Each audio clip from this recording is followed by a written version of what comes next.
Good morning, tropa! Alright, today is November 2. Holiday pa rin ngayon, tropa. Ang kaso, tropa, parang aabutan tayo ng ulan. So ngayon, tropa, as usual, tropa, siyempre pasok pa rin tayo para meron tayong pambili ng gatas. Para meron tayong pambayad ng bills. So ngayon, tropa, nandito na tayo sa Barangay Tismo. So I'm very happy, tropa, kasi meron na naman tumulong kay Mike. Shoutout sa iyo, Romel Kahukom. Si Romel Kahukom, tropa, ay kasamahan ko sa trabaho. So kanina nagchat siya, sabi, Ton, pwede ba akong tumulong? Sabi niya. Sabi ko, sure, tropa.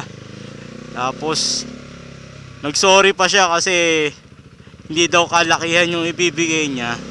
Sabi ko, natawa na lang ako. Malaking bagay na yon. Basta tumulong, malaking bagay na yon. Malaking bagay na yon para kay Mike.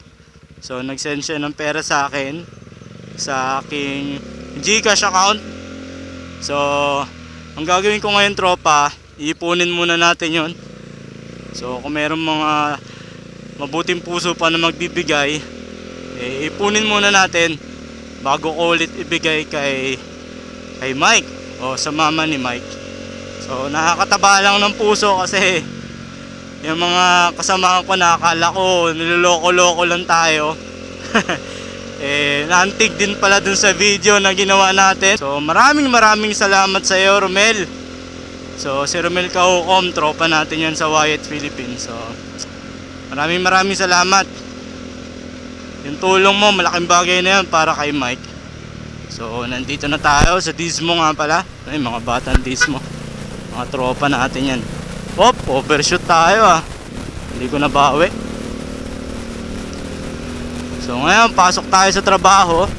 Scheduled goal is 2 to 10. So last day natin ngayon. Bukas, rest day tayo. So bukas, gagawa tayo ng maraming content. Mag-iisip tayo ng mga content na pwede natin gawin. Wala mga bata ah. Dito nga pala nakatira si Mike. So hindi muna tayo ngayon pupunta kay Mike. Ipunin muna natin yung mga naipon natin.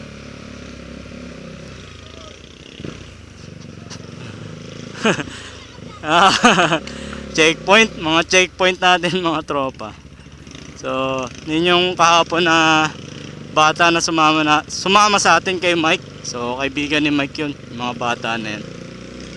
Buti wala yung mga checkpoint na bata dito. May sumisigaw na naman, yung mga walang kasawaan sa sticker. Dati nga kung saan dinadala yung sticker eh. Pero hindi ko naman mahindihan, di ba?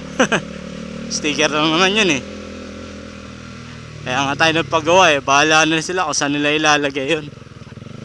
So kahapon dito yung mga bata eh. Nagagawa daw sila ng kubo. So naalala ko tuloy yung kabataan ko dati, ganun din ako. Ayan no, nakita ko na. Wala na. Yan na naman yung bata na. Number 1 supporter ko yung bata na yun eh. So sa Pasko, pag may extras kayo, Tonton, bigyan natin yan.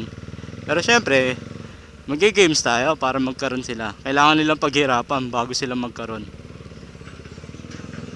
Dito tayo sa Maywagang Pader. Tumagos na tayo sa Maywagang Pader, tropa. Uy, hapon wala ah. Ngayon meron. Hapon libre.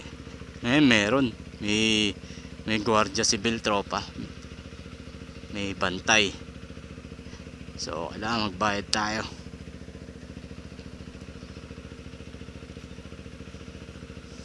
Ayun, 10 pesos.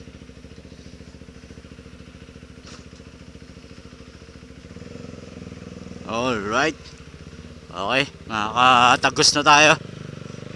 Babarilin kasi tayo pag hindi tayo nagbayad eh. Joke lang. Uy, huwag ka munang bumuhos. Padaan po. Thank you. Uulan na, tropa. Kailangan bilisan na natin. Woo! Naging emotional ako eh. Kasi parang nagigilty ako kasi wala akong magawa para kay Mike. Sabi ko, Dapat ibang vlogger na lang yung talagang makakatulong. Tulad nila Katagumpay, yung mga sikat na vlogger na handang tumulong. Yung may kakayanan na tumulong sa mga ganyang bagay. Ako, more on ano lang ako eh. More on lakas ng loob lang eh.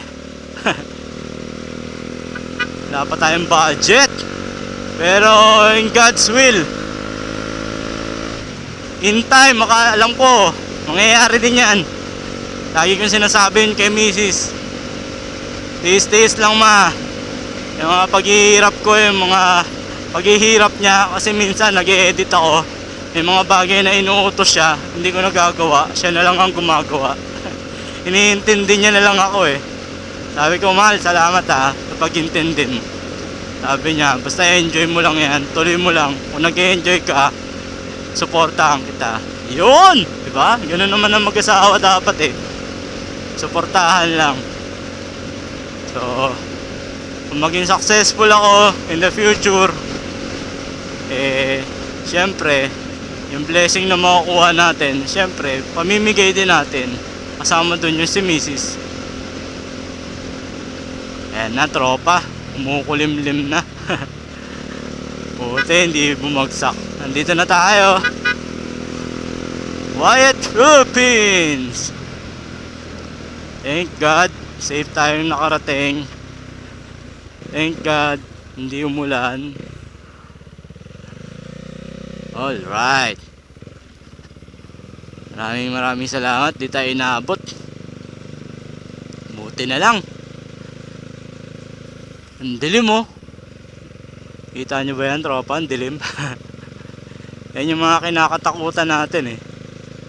Kasi nagbablog ka.